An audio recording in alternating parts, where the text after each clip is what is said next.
오늘 말씀의 제목은요, 대체되지 않는 삶. 오늘 말씀의 제목은 대체되지 않는 삶이라는 주제를 가지고 우리 함께 말씀을 나누고자 합니다. 오늘부터 이제 삼손 이야기를 갖고 나누려고 해요. 그래서 제가 보니까 한 삼손 이야기가 대략 9주 정도 나눌 것 같아요. 그래서 오늘은 삼손 이야기 첫 번째 시간. 그래서 오늘 말씀의 제목 대체되지 않는 삶. 어쩌면 우리 성도님들, 일산에 사시는 분들은 아마 길에서 차를 타고 가시면서 저 현수막을 좀 보시지 않았을까요? 제가 이 제목을 한 줄 동안에 묵상하면서 이 삼손에 대해서 어떤 말씀을 제목을 갖고 나가면 좋을까라고 생각을 했는데, 현수막이 아주 기가 막히게 저에게 계속 감동이 되는 현수막이 있었어요.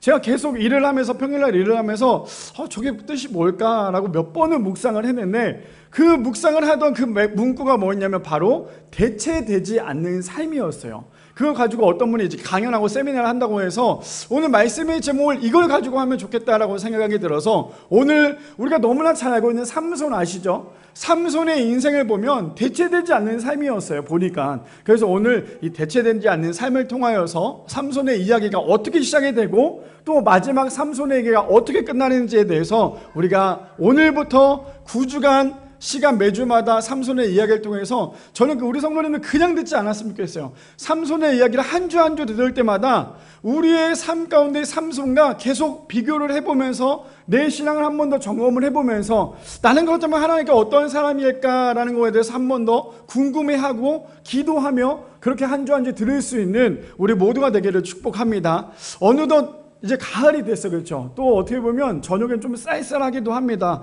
또 환절기가 됐죠. 저번 주에도 말씀드린 것처럼 저는 이 비염 때문에 이번 한 주 동안에 계속 콧물을 먹었어요. 우리 성도님들 비염이 심하신 분들도 있겠지만 따뜻한 물도 많이 드시고, 좀 날씨가 좀 추워졌다고 몸 움츠리지 마시고 이럴수록 더 많이 걸으셔서 이번 환절기 건강함으로 이겨낼 수 있는 우리 모두가 되기를 축복합니다. 말씀에 들어가기 전에요, 팀 켈러 목사님께서 이렇게 말씀하셨어요.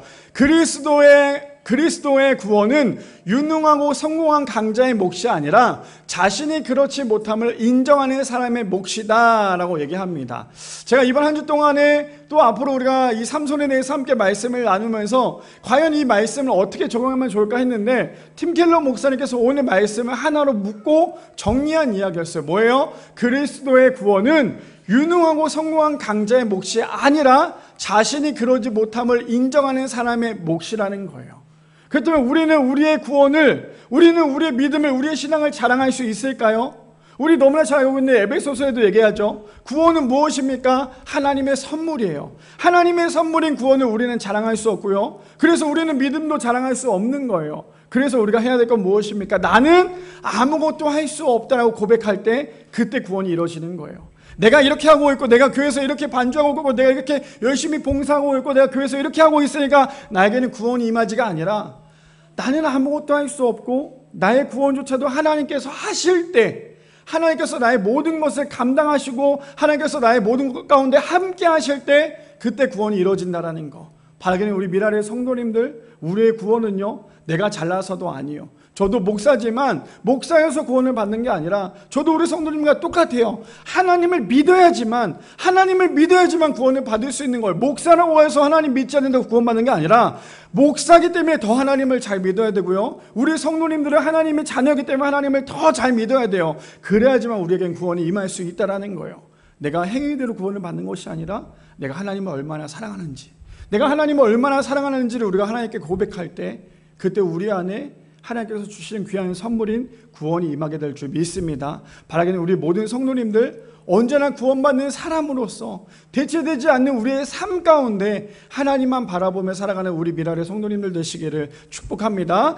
오늘 말씀의 제목 삼손 이야기 첫 번째죠. 대체되지 않는 삶이라는 주제를 가지고 우리 함께 세 가지로 나눠보기를 원하는데요. 첫 번째입니다. 우리는 대체되지 않는 삶이기 때문에 하나님께서 먼저 찾아오셨다라는 거예요. 첫 번째로 우리는요, 대체되지 않는 삶이기 때문에 하나님께서 먼저 찾아오셨습니다. 우리가 잘나서 우리가 하나님을 믿는 게 아니라요, 하나님께서 먼저 우리를 찾아오셨기 때문에, 하나님께서 먼저 우리에게 감동 주셨고 하나님께서 우리에게 먼저 믿을 수 있는 은혜를 주셨기 때문에 우리가 하나님을 믿을 수 있다는 거예요. 왜요? 우리는 대체되지 않는 삶이에요.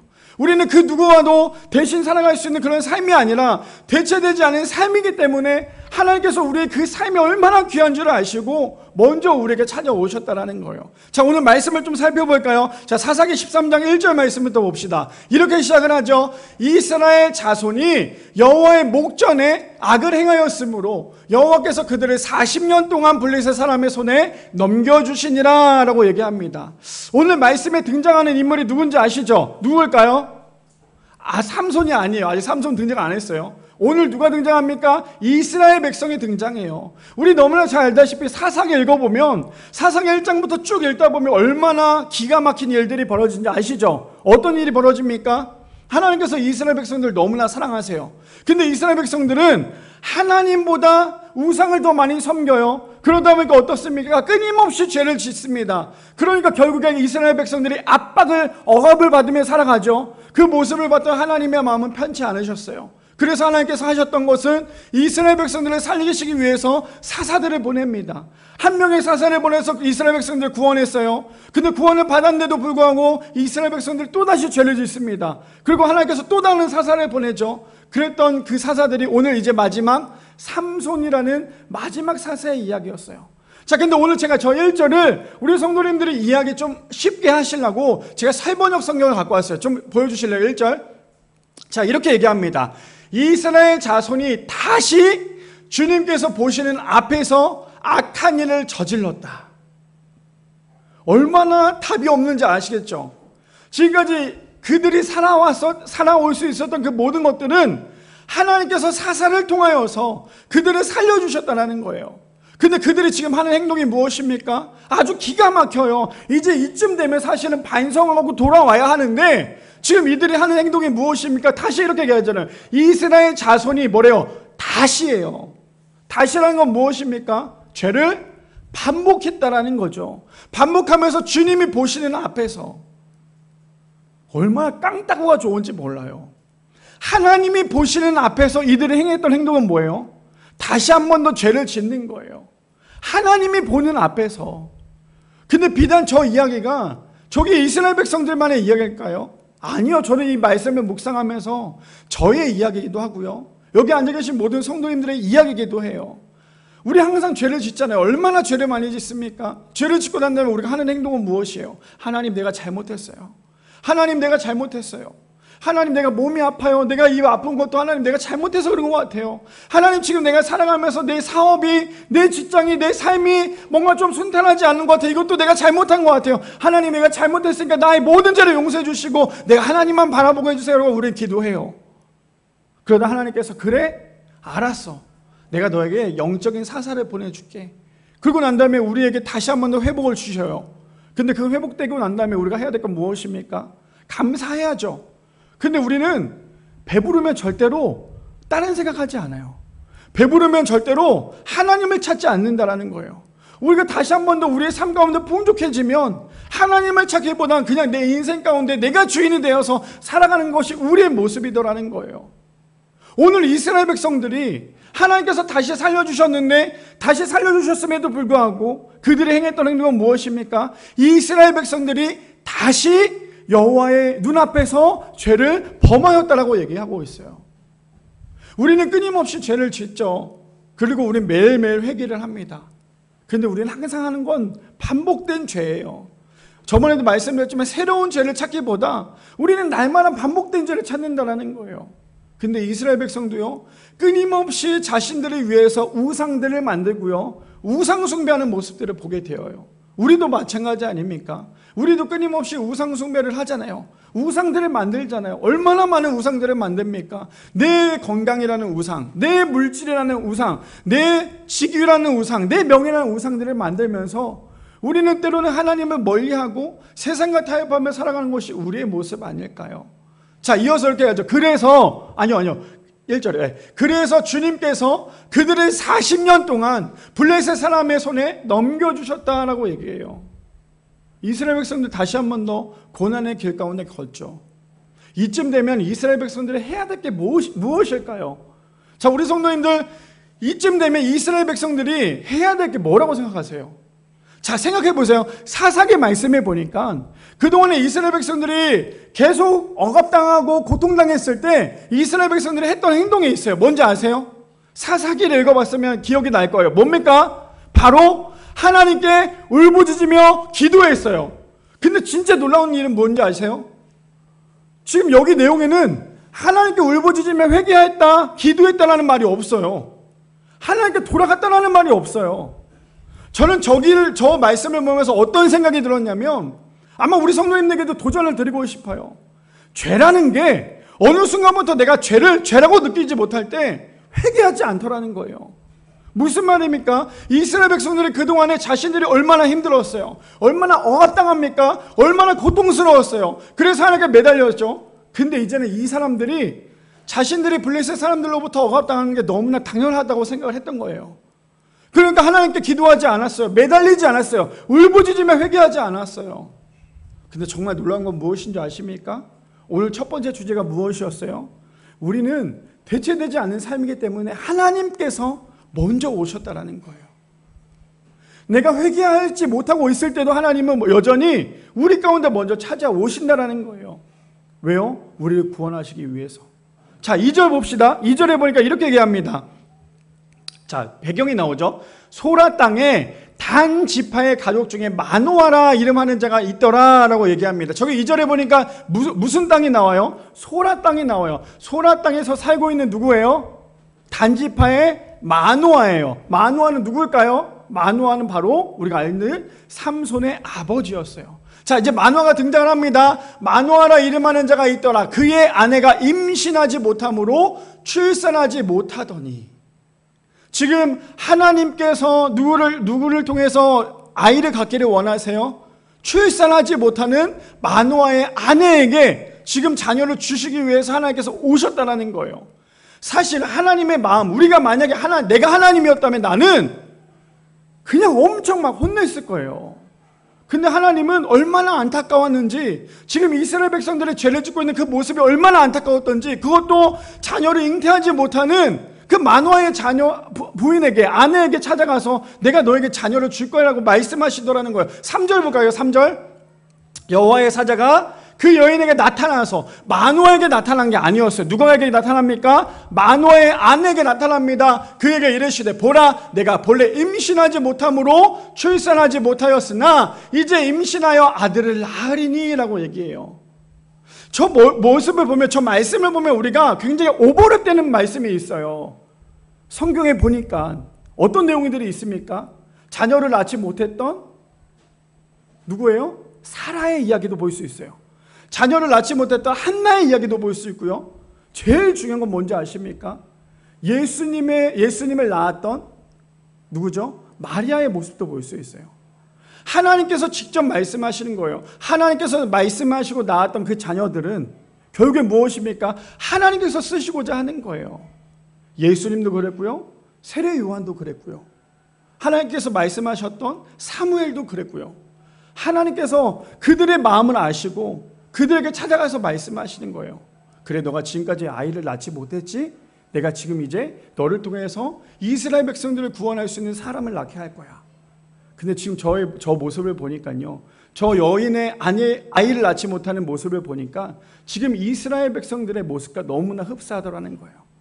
얼마나 초라하고 얼마나 마음 아프고 얼마나 괴로웠던지 하나님께서 그럼에도 불구하고 가장 연약한 사람에게 찾아오셔서 말씀하신다는 거예요. 내가 너를 통해 이스라엘 백성들을 구원할 수 있는 그 씨앗을 줄 거야. 하나님께서 지금 그렇게 말씀하고 계시더라는 거예요. 자, 오늘 첫 번째 주제가 무엇이었습니까? 우리는 대체되지 않는 삶이기 때문에 하나님께서 우리에게 먼저 찾아오셨다고 말씀하셨어요. 그래서 우리가 알아야 될 건 뭐냐면 고린도에서 1장 18절 말씀해 보니까 이렇게 얘기합니다. 십자가의 도가 멸망하는 자들에게는 미련한 것이요 구원을 받은 우리에게는 하나님의 능력이라 라고 얘기해요. 제가 왜 오늘 이 말씀을 가지고 왔냐면, 우리 성도님들 그거 아십니까? 내가 내 물건을 소중하게 여기면요, 내가 내 물건을 굉장히 아끼고 소중하게 여기면 옆에 있는 사람이 그 물건을 함부로 손대지 못해요. 이해되세요? 우리 성도님들에게 가장 소중한 물건이 뭐가 있으십니까? 뭐가 있으세요? 어떤 성도님은 자동차일 수도 있고, 어떤 성도님은 뭐 핸드폰일 수도 있고요. 어떤 성도님은 통장일 수도 있고, 어떤 성도님은 뭐 이것저것 있을 수도 있어요. 근데 내가 정말 내 거에 대해서 최선을 다해 아끼는 물건이라면 옆에 있는 사람들은 그 물건에 대해서 함부로 손을 대지 못한다라는 거예요. 제가 왜 이 말씀을 드리냐면 오늘 이 말씀이 십자가의 도가 멸망하는 자들에게는 미련한 건데 구원을 받은 우리에게는 하나님의 능력이라는 말씀이 뭐냐면요, 우리가 믿는 그 하나님을 우리가 정말 아낀다면 옆에 있는 믿지 않는 사람이 하나님에 대해서 함부로 말하지 못한다라는 거예요. 이해되십니까? 우리가 하나님을 정말 사랑하고 하나님의 믿음 가운데 살아가는 사람은요, 옆에 있는 사람이 감히 하나님에 대해서 뭐라 할 수가 없다라는 거예요. 왜요? 내가 너무나 하나님을 사랑하잖아요. 내가 하나님을 너무나 사랑하는데 어떻게 옆에 있는 사람이 뭐라 할 수 있겠어요? 근데 우리가 한번 신앙생활하면서 한번 고민해 봤으면 좋겠어요. 과연 나는 내가 정말 하나님을 사랑하고 있는지. 옆에 있는 사람이 자꾸 하나님을 욕하고 있다? 자꾸 옆에 있는 사람이 내가 신앙생활하면서 교회 다니는 거에 대해 뭐라고 하고 있다? 그럼 내가 한번 내 믿음에 대해서, 내 신앙에 대해서, 내 교회 생활에 대해서 한번 생각을 해보세요. 나는 정말 교회를 사랑하고 있는지, 나는 정말 하나님을 사랑하고 있는지, 나는 정말 내 신앙이 올바르게 가고 있는지 한번 고민을 해본다면 옆에 있는 사람이 함부로 말할 수 없는 거예요. 그렇잖아요. 내가 내 자녀를 너무나 사랑하는데 누가 내 자녀에 대해서 뭐라 하겠어요? 내가 하나님을 이렇게 사랑하는데 누가 우리 하나님에게 뭐라고 하겠어요? 근데 우리는 어느 순간부터 하나님을 사랑한다고 얘기는 하고 있지만 정작 하나님에 대한 그 찐 사랑이 없기 때문에 어느 순간부터 사람들의 이름에 그냥 막 거론이 되는 거예요. 하물며 세상 사람들이 기독교를 뭐라고 얘기합니까?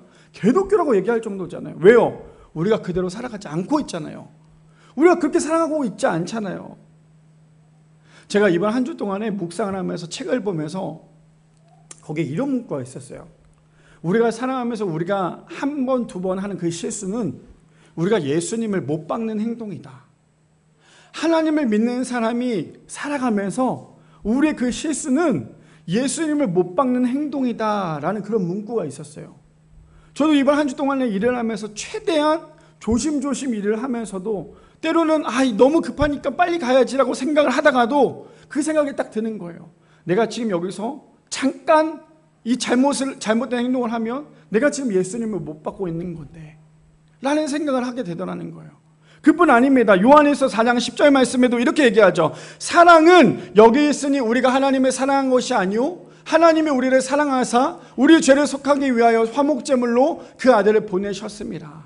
우리가 하나님을 먼저 사랑하기 전에 하나님께서 우리를 먼저 사랑하셨다고 말씀하세요. 오늘 사사기 13장 1절에서 3절 내용이 무엇입니까? 끊임없이 죄를 짓는 그 가정 가운데 하나님께서는 찾아오셔서 내가 너를 구원하겠다. 우리가 그렇게 잘못하고 있음에도 불구하고 회개도 하지 않고 우리가 울부짖어 기도도 하지 않는데도 불구하고 하나님께서는 먼저 우리를 찾아오셨다라는 거예요. 그래서 우리가 해야 될 건 무엇입니까? 우리가 하나님 앞에 더욱더 가까이 나가야 된다는 거예요. 우리의 인생은요, 대체되지 않는 삶이에요. 그러니까 하나님께서 우리를 먼저 찾아오셨어요. 왜요? 우리를 너무나 사랑하시고 우리를 너무나 존귀하게 여기시기 때문이에요.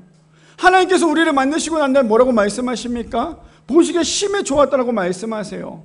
근데 우리는 어떻게 살아가요?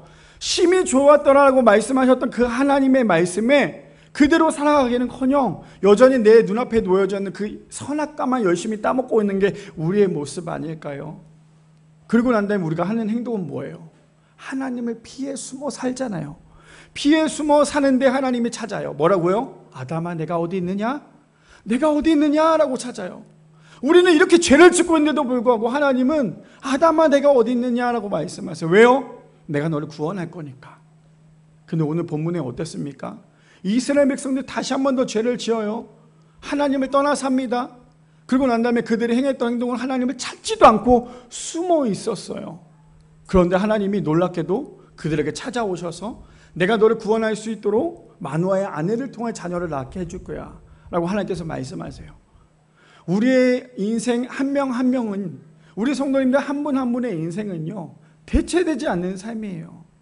누가 우리의 인생 가운데 대신 살아줄 수도 없고 우리는 딱 우리인 거예요. 그래서 우리가 해야 될 건 무엇입니까? 하나님을 사랑해야 돼요. 하나님 앞에 날마다 나아가야 돼요. 언제나 먼저 찾아오신 하나님만 바라보며 하나님의 은혜 가운데 살아갈 수 있는 우리 미라의 성도님들 되시기를 축복합니다. 두 번째입니다. 두 번째 이렇게 얘기하죠. 우리는 대체되지 않는 삶이기 때문에 구별된 삶을 살아야 한다는 거예요. 두 번째입니다. 우리는요, 대체되지 않는 삶이기 때문에 뭐래요? 구별된 삶을 살아야 한다는 것입니다. 본문을 볼까요? 자, 본문 4절에 보니까 이렇게 시작합니다. 그러므로 너는 삼가 포도주와 독주를 마시지 말며 어떠한 부정한 것도 먹지 말지니라 라고 얘기를 합니다. 자, 3절을 제가 다시 한번 읽어볼게요. 3절에 보니까 이렇게 얘기하죠. 여호와의 사자가 그 여인에게 나타나서 그에게 이르시되 보라, 내가 본래 임신하지 못함으로 출산하지 못하였으나 이제 임신하여 아들을 낳으리니 라고 하면서 그 다음 연결된 게 무엇입니까? 그 아들에 대해서 이렇게 하래요. 그러므로 너는 삼가 포도주와 독주를 마시지 말며 어떠한 부정한 것도 먹지 말지니라 라고 얘기를 합니다. 누가 이제 태어날 거에 대해서 얘기하십니까? 바로 삼손이었어요. 근데 그 삼손은 어떤 인물입니까? 하나님께서 정말 아끼고 아꼈던 온실속 화초처럼 키우고 싶었던 그 사사였어요. 그러니까 나실인처럼 살라고 얘기하는 거예요. 우리가 구별되어 살아가는 것이 무엇일까요? 구별된다는 건 뭐냐면 한마디로 거룩이에요. 우리 성도님들 이번 한 주 동안 거룩하게 살아가셨어요? 우리는 거룩했습니까? 이번 한 주 동안 월요일부터 토요일까지 우리 하루하루가 거룩한 삶이었습니까? 정말 우리는 구별되어서 하나님 앞에 거룩한 삶을 살았어요? 우리가 이렇게 질문한다면 우리의 인생의 대답은 어떻게 얘기할 수 있을까요? 목사님, 저는 얼마나 거룩하게 살았는지 몰라요 라고 얘기하는 그 순간 우리는 이미 거룩 자체가 타락한 거예요. 변질된 거예요. 우리는 하나님의 자녀로서 우리가 해야 될 것은 언제나 구별되어 살아가야 돼요. 아, 세상 사람들도 저러니까 우리도 그래야지가 아니라 세상 사람들이 그러니까 우리는 그러지 말아야 돼요. 그래야 우리가 세상을 바꿀 거 아닙니까? 근데 세상 사람들이 그러니까 우리도 똑같이 한다면 우리 안에 절대 구별되지 거룩도 없고 살아갈 수밖에 없다는 거예요. 자, 계속 말씀 볼까요? 5절에 보니까 이렇게 얘기합니다. 보라, 내가 임신하여 아들을 낳으리니 그의 머리 위에 삭도를 대지 말라. 이 아이는 태에서 나옴으로부터 하나님께 바쳐진 나실임이 됩니다. 그가 블레셋 사람의 손에서 이스라엘을 구원하기 시작하리라 하시니 라고 얘기합니다. 이제 누군지 알겠죠? 명백하게 알겠어요. 누구예요? 삼손입니다. 나실인으로서 하나님께서 이 아이를 키워야 된다라고 말씀하세요. 자, 우리 성도님들, 그렇다면 우리는 나실인으로서 살아가고 계십니까? 우리는 그렇다면 나실인으로서 살아가고 계세요? 아, 목사님, 저는 나실인이 아닌데 왜 제가 나실인으로 살아가야 됩니까? 가 아니라 우리는 구별된 사람으로서 하나님의 자녀로서 거룩하게 살아야 된다는 거예요. 제가 이번 한 주 동안에 이 삼손에 대해서 얼마나 묵상을 많이 했냐면요, 엊그저께 저녁에 우리 아이들 2명을 눕혀놨어요. 눕혀놓고 자기 전에 이제 기도해 주려고 눕혀놓고 이제 아이들한테 물어봤어요. 아빠가 이번 주에 삼손에 대해서 앞으로 9주 동안 삼손에 대해 설교를 해야 되는데 이걸 어떻게 잡아야 될지 모르겠어. 너네가 생각할 때 삼손은 어떻게 생각해라고 얘기했어요. 정말 놀란 건 뭐냐면 저번에 한 3주 전인가 4주 전에 삼손에 대해서 이야기를 했어요. 유치부 예배 때. 그래서 제가 얘기를 했어요. 근데 너네 혹시 삼손이 누군지 알아? 라고 얘기했더니 유리가 머리 긴 사람. 그러면 삼손이 하지 말아야 될 거 그때 아빠가 얘기했던 3가지가 있었어. 뭔지 알아? 기가 막힌 건 뭐냐면 이 아이가 이걸 얘기하는 거예요. 근데 우리 윤희는 아는 것 같지만 조금 틀렸어요. 뭐라고 하냐면 유리는 포도주를 먹지 말아야지 라고 했는데 윤희는 포도주스를 먹지 말아야지. 아니야, 아빠는 포도주스 먹어 라고 얘기했어요. 근데 또 첫 번째는 포도주를 먹지 말아야 돼. 술을 먹지 말아야지. 두 번째는 뭐였어? 라고 했더니 유리가 얘기하는 거예요. 머리를 자르면 안 돼. 나실이니까 머리를 자르면 안 돼. 그러면 아빠, 나도 나실인처럼 살 거니까 나도 머리 안 잘라도 되겠네? 너는 머리 잘라야지. 우리 유리가 제일 싫어하는 게 뭐냐, 머리 자르는 건데 우리 엄마가 유리 엄마가 유리 머리를 자르기 위해서 지금 유리가 듣고 있을까 봐 조용히 얘기하는 건데 유리에게 아주 조용히 얘기를 했어요. 엄마가 여기가 조금이니까 요만큼만 자를까? 그래도 유리가 거기다 대고 막 엄청 울었어요. 나는 머리 자르기 싫다고. 그랬더니 엄마가 아니야, 요만큼만 자르면 참 이쁠 것 같아. 그리고 지금 머리가 너무 상태가 안 좋으니까 이만큼 잘랐으면 좋겠어 라고 얘기했더니 유리가 어쩔 수 없이 또 엄마의 압박감 때문에 또 머리를 잘랐죠. 머리를 잘랐는데 처음에 자를 때 어떻습니까? 우리 아내가 미용 기술이 있었으면 참 감사할 텐데 미용 기술 전혀 없어요. 아마 우리 윤희 머리 보셔서 아시죠? 우리 윤희 머리 어떻습니까? 깜짝 놀랐어요. 머리를 이렇게 잘랐어요. 무슨 소라머리처럼. 근데 유리 머리를 여기를 딱 잘랐는데 희한한 건 머리를 이쁘게 잘랐어요. 잘랐는데 오른쪽이랑 왼쪽이랑 길이가 달라요. 머리가 길이가 달라. 엄마가 이쪽을 더 잘라야 되겠어. 왼쪽을 더 잘랐어요. 그랬더니 어떻게 돼요? 똑같이 자른 게 아니라 여기가 또 짧고 여기가 또 길어요. 그리고 또 여기 또 잘랐어요. 유리가 저에게 제가 유리를 씻기면서 유리가 저에게 항상 자랑했던 게 있어요. 아빠, 나 머리가 엉덩이까지 내려와. 그러면서 저에게 매일 자랑을 했는데, 그날은 희한한 게 유리 엉덩이를 본 게 아니라 유리 머리를 봤는데, 머리가 여기 딱 어깨보다 조금 아래까지 머리가 내려온 거예요. 그러면서 유리가 저 때문에 얼마나 계속 울었는지 몰라요. 나는 머리 길고 싶어. 나는 머리 계속해서 기르고 싶어. 그런데 제가 이번에 삼손 얘기를 하면서 뭐라고 얘기했냐. 아빠, 내가 나시린이 될게. 그럼 왜 너가 나시린이 될 거야? 나시린이 되면 머리 안 잘라도 되잖아. 그 머리를 안 자르면 된다는 그것 때문에 자기가 나시린이 되겠다고 얘기했어요. 그래서 나시린에 대해서 두 번째 얘기했어요. 마지막 세 번째가 뭘까 얘기했더니 마지막 세 번째까지 맞았어요. 부정한 것, 시체를 만지지 말 것. 그거에 대해서 유리가 얘기하는 거 보고 제가 하나님께서 이렇게 이 아이를 통해서 나에게 이번 주에 말씀을 전할 수 있는 은혜를 주셨구나라는 생각이 들었어요. 어린 아이들은 안 듣는 것 같죠? 다 들어요. 어른들은 어때요? 듣는 것 같죠? 안 들어요. 말씀 끝나고 난 다음에 장로님 오늘 예배 끝나고 설교가 뭔지 아셨어요? 글쎄요. 뭐였는데? 이렇게 얘기하는 게 어른인데, 어린 아이들은 조용 좀 해, 떠들지 마. 예배 시간 왜 이렇게 자꾸 떨어? 노래 끝나고 끝나고 아빠 따라와. 이렇게 얘기하다가도 희한한 건 우리 정집사님이, 우리 부장님이잖아요. 정집사님 저에게 얘기했어요. 제가 얘기했거든요. 유리가 좀 잘하던가요? 목사님 깜짝 놀랐어요. 유리 혼낼 수가 없어요. 공과 시간에 너무 잘 기억하고 너무 잘 이야기하고 있어요. 어린 아이들은 언제나 떠드는 것 같지만 귀 속에 다 듣고 있다는 거예요. 근데 하나님께서 오늘 누구를 세웁니까? 누구를 태어나게 해요? 삼손, 나시린.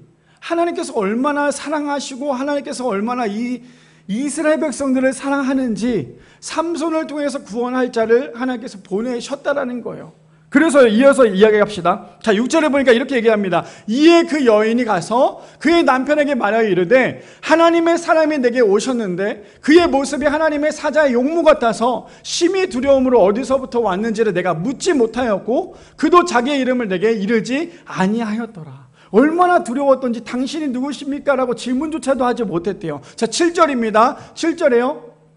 그가 내게 이르기를 보라 내가 임신하여 아들을 낳으리니 이제 포도주와 독주를 마시지 말며 어떠한 부정한 것도 먹지 말라. 이 아이는 태에서부터 죽는 날까지 하나님께 바쳐진 나시림이 됨이라 하더라 하니라.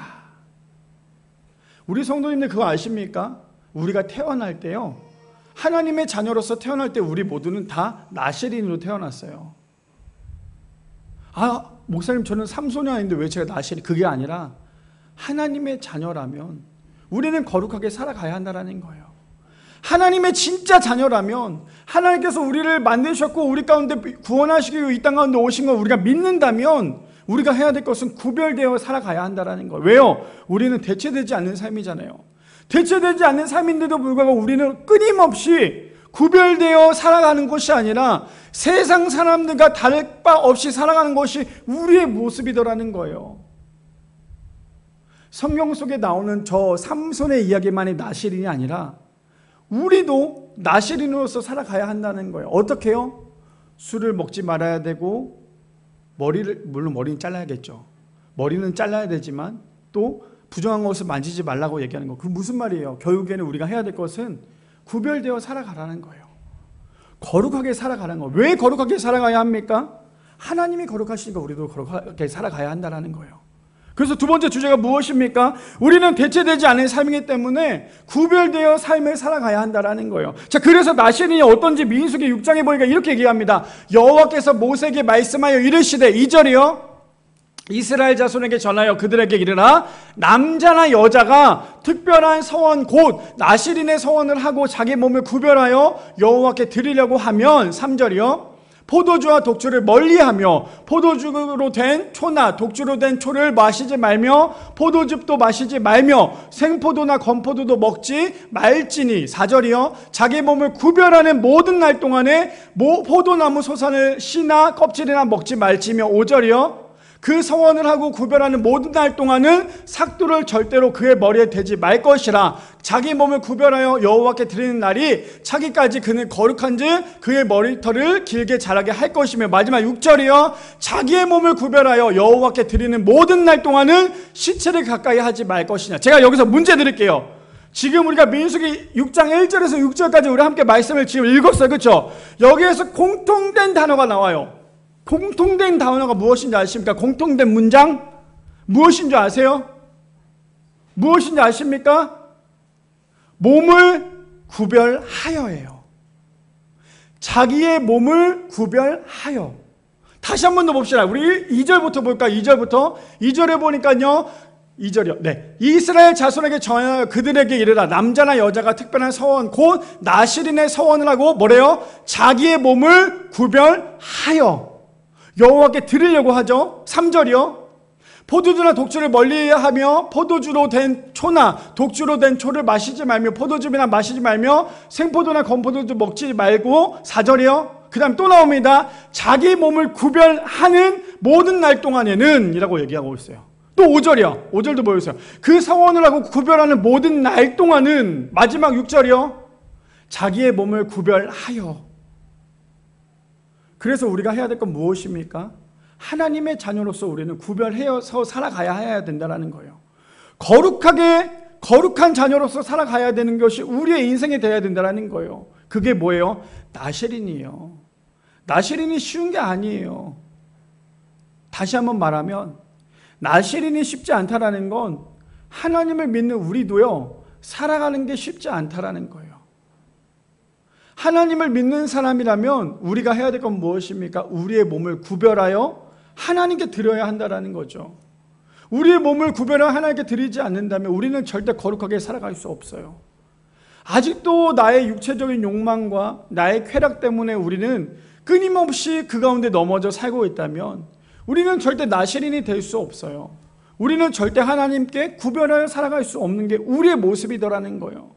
근데 하나님께서 이스라엘 백성들을 구원하시기 위해서 하셨던 건 무엇이냐면 그 한 사람을 구별하여서 그 삼손을 이 땅 가운데 보내시려고 했던 것이 하나님의 목적이더라는 거예요. 자, 베드로전서 1장 15절에서 16절 말씀 볼까요? 이렇게 얘기합니다. 오직 너희를 부르신 거룩한 이처럼 너희도 모든 행실에 거룩한 자가 되라. 하나님을 정말 사랑하십니까? 우리 성도님들 하나님 정말 사랑하세요? 하나님 정말 사랑하십니까? 하나님을 정말 사랑하신다면 하나님을 닮아가며 살아가야 돼요. 하나님을 정말 사랑하신다면 하나님께서 거룩하셨던 것처럼 우리도 거룩하게 살아가야 돼요. 근데 우리가 하나님을 사랑한다고 말은 하지만 정작 하나님이 원하신 대로 살아가지 않는 것이 우리의 모습 아닙니까? 그래서 우리가 해야 될 건 무엇입니까? 거룩하신 하나님처럼 우리도 하나님을 닮아가야 돼요. 사랑하는 사람은 계속 사랑하는 사람들께 닮잖아요. 저도 저희 아내를 너무나 사랑해서 저희 아내와 저와 비슷한 점이 있어요. 결혼하기 전에는 둘 다 조금 말랐었어요. 결혼하고 난 다음에 얼마나 사랑한지 서로가 사랑이 넘쳐났어요, 몸에. 그래서 그래서 우리 둘이 같이 다니면 깜짝 놀라는 게 뭐냐면, 제가 이 얘기하면 아마 우리 아내가 지금 막 화가 낼 수도 있지만 이 얘기를 꼭 해야 될 것 같아요. 같이 다니면 사람들이 남매냐고 물어볼 정도로. 왜요? 사랑하니까 닮는 거예요. 그렇다면 우리는 정말 하나님을 사랑하십니까? 하나님을 사랑한다면 정말 하나님을 닮아가야 돼요. 하나님이 거룩하니 우리도 거룩해야 되는 것이 우리가 하나님을 사랑하는 그 마음이라는 거죠. 바라기는 우리 미랄의 성도님들, 두 번째 주제가 무엇이었습니까? 우리는 대체되지 않는 삶이기 때문에 우리의 인생은 구별되어 살아가야 하는 거예요. 세상 사람들이 저렇게 사니까 우리도 그렇게 살아가야지가 아니라 세상 사람들이 저렇게 사니까 우리는 더욱더 구별되어서 살아가야 되는 거예요. 왜요? 하나님의 자녀이기 때문에. 저 사람이 저렇게 얘기하는 것을 우리도 똑같이 얘기하는 것이 아니라 한 번 더 참고 또 참고. 제가 2주 전에 정말 마음이 힘든 일이 있었어요. 너무 화가 나는 일이 있었는데 우리 아내에게 이걸 정말 어떻게 하면 좋을까 라고 얘기를 했었어요. 그때 우리 아내가 뭐라고 얘기했냐면, 제가 그러면서 우리 아내한테 얘기했어요. 내가 지금 이 상황 가운데 화를 버럭 내는 게 좋겠어? 아니면 그냥 모두가 좋으라고 내가 한번 참고 내가 꾹 참고 살아가면 좋겠어? 라고 얘기했더니 우리 아내가 한번 참아. 참으면 모두가 평화롭잖아. 그래서 제가 꾹 참았어요. 꾹 참고 그 다음날 잠을 자고 일어났는데 아침부터 그 참았던 것이 분출이 되는 거예요. 아침부터 너무 화가 나서 그것 때문에 난 분명 어제 참았는데 참은 게 너무 화가 나서 우리 아내한테 카톡을 보냈어요. 내가 도저히 못 참겠다고. 이거 나 한바탕 해야겠다고. 그때 우리 아내가 이왕 참는 거 한 번 더 참아. 그래서 내가 우리 아내한테 뭐라 그랬냐면 당신 일이 아니라고 이렇게 쉽게 얘기하는 건 아니야. 만약에 당신이었어 봐. 가만히 있었겠어? 내가 당신의 성격을 아는데 음식점에 가서 뭔가 조금 있어도 바로 직원을 부르는 게 당신의 모습인데 내가 이걸 그러겠어? 라고 얘기했는데 무슨 말이냐면 남들이 화낸다고 우리도 똑같이 화내지 마세요. 잠언에도 얘기하잖아요. 남들이 화낸다고 우리도 똑같이 화내는 건 바보 같은 일이라고. 바라기는 우리 미라의 성도님들, 우리의 인생은 대체되지 않는 삶이기 때문에 우리가 해야 될 것은 우리는 구별된 삶을 살아가야 된다는 거예요. 그래서 우리 한 사람 한 사람이 정말 하나님 앞에 구별되어 살아갈 수 있는 우리 미랄의 성도님들 되시기를 축복합니다. 마지막 세 번째입니다. 마지막 세 번째 이렇게 얘기하죠. 우리는 대체되지 않는 삶이기 때문에 모든 것을 하나님께 맡겨야 한다라는 거예요. 마지막 세 번째입니다. 우리는요 대체되지 않는 삶이기 때문에 모든 것을 하나님께 맡겨야 됩니다. 첫 번째가 뭐였어요? 우리는 대체되지 않는 삶이기 때문에 하나님께서 먼저 찾아오셨고요. 두 번째 무엇입니까? 우리는 대체되지 않는 삶이기 때문에 우리는 구별된 삶을 살아야 돼요. 그런데 우리는 그렇다면 어떻게 구별된 삶을 살아야 될까요?